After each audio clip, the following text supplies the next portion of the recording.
We've got a Taiwan Insider exclusive for you. Parliamentarians from Lithuania, Estonia, and Latvia are in Taiwan. I sat down with delegation head Matas Maldeikis and human rights defender Lithuanian MP Dovilė Šakalienė to talk about why Lithuania is embracing Taiwan despite Chinese opposition. Then, Emma Banak sits down with Cloudgate Theater director Wang Siwei to talk about the troops' latest work. Finally, in Hashtag Taiwan, Leslie Liao talks about a Twitter war between Chinese and Lithuanian officials. This is Taiwan Insider.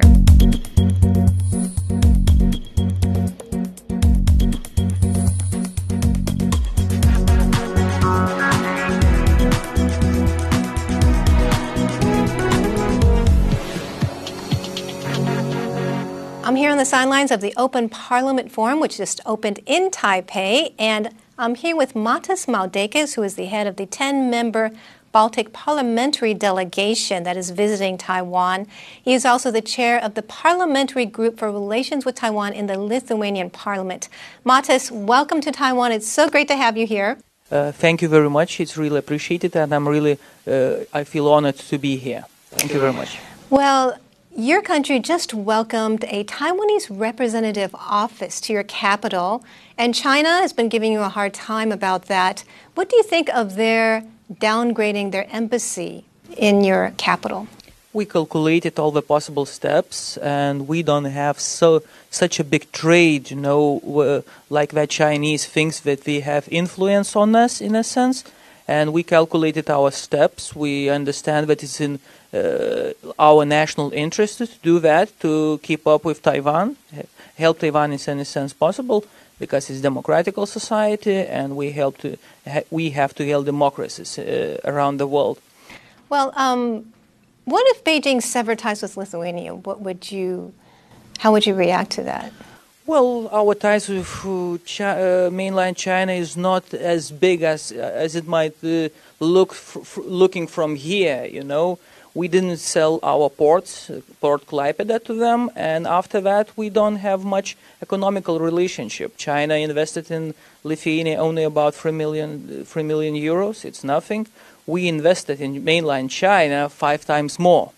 That's a paradox. They have trade surplus with us more than 1 billion. That also shows that they are dependent more on our market than we do. And cutting ties would cut the jobs here, not in our market. We can find it somewhere else. So it's for them to decide. Do they want that? And would they set an example for other countries to see what does it mean have your own opinion when you are dealing with China? That would be an example for other European countries. I'm not very sure that China really wants that. You're getting a lot of pressure from China.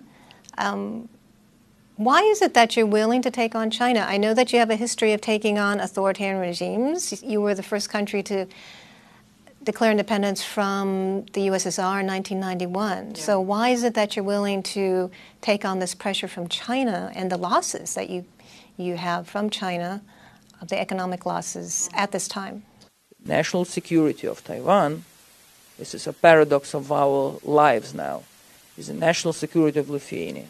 Because we live in a domino world, let's call it. Foreign policy is like domino effect. If democracy somewhere falls, democracy elsewhere starts to feel pressure. We have to understand that authoritarian regimes, sometimes they don't coordinate like now Russia and China do, because they coordinate their moves. China regarding Taiwan and Russia regarding Ukraine and Eastern Europe. They are coordinating the things they are doing. And we want to be on the side of democracy, and because we will not survive as a nation in the world of authoritarian regimes. We understand this clearly. And we, as a not big nation, our biggest strength is truth.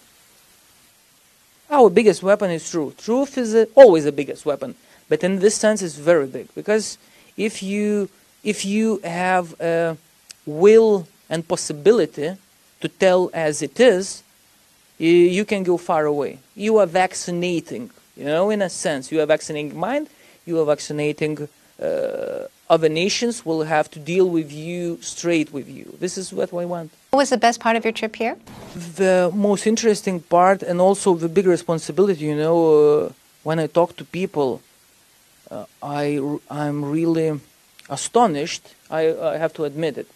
I'm astonished how much being a democracy means to you. This is one thing.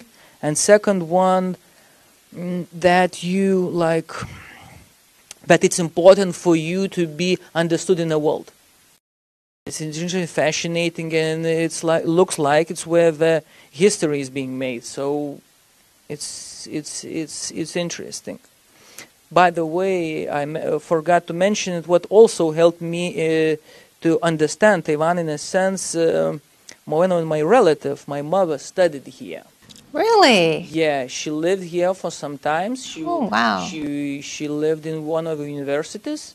It was just some scholarship she got. She fell in love with this country. She talked a lot, how she went to the trains. The trains are very fast.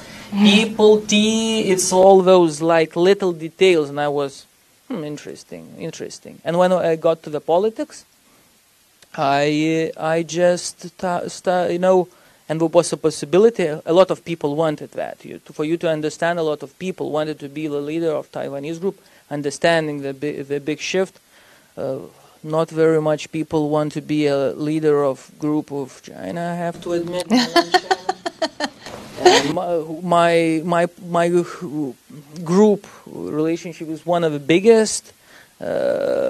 And how many people in your group? 34 members of Parliament. Wow. From 141. It's a very big group. It's a very big group, and it's growing. I can feel, especially after this visit, to know there is. I feel the dynamic. I feel the dynamic. It's especially when in my delegation was people who, you know, we had a lot of meetings with the business, with the ministers who talked business, and we can see that there is so much possibilities here. And it's like, you know, for the people in my delegation who was, you know, 50-50, you know, we have to, you know, and they are now sitting, and it's like their heads are exploding of the possibilities that they see relating our relationship, and it's nice to see. I'm very happy, and I'm just happy.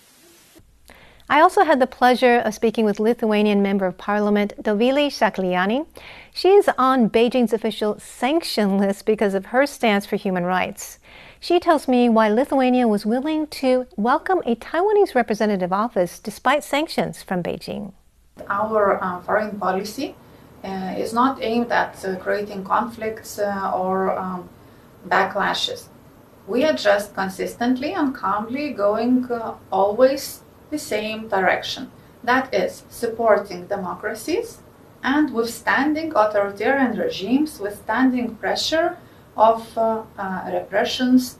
We believe in right of people's self-determination. So, of course, when we felt that relationship with Taiwan is becoming closer and closer, and in the beginning of the pandemic, when it was really a huge stress for us, when our doctors even did not have enough medical masks, and Taiwan helped us, sending dozens of thousands of medical masks. That was, really important to us. And then when we could at least partially repay the favor by sending you 2 batches of vaccines, well, I feel that we are becoming friends. Now, Taipei is your capital, but the representative office does not represent only your capital, it represents Taiwan. And yes, legally, we are bound by the agreement that we have signed just as we regained our independence, and it includes the mention of one China policy.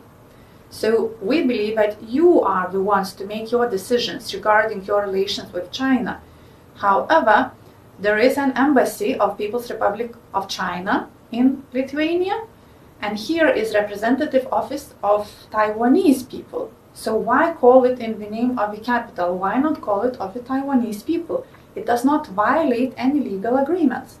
So I think that's pretty simple.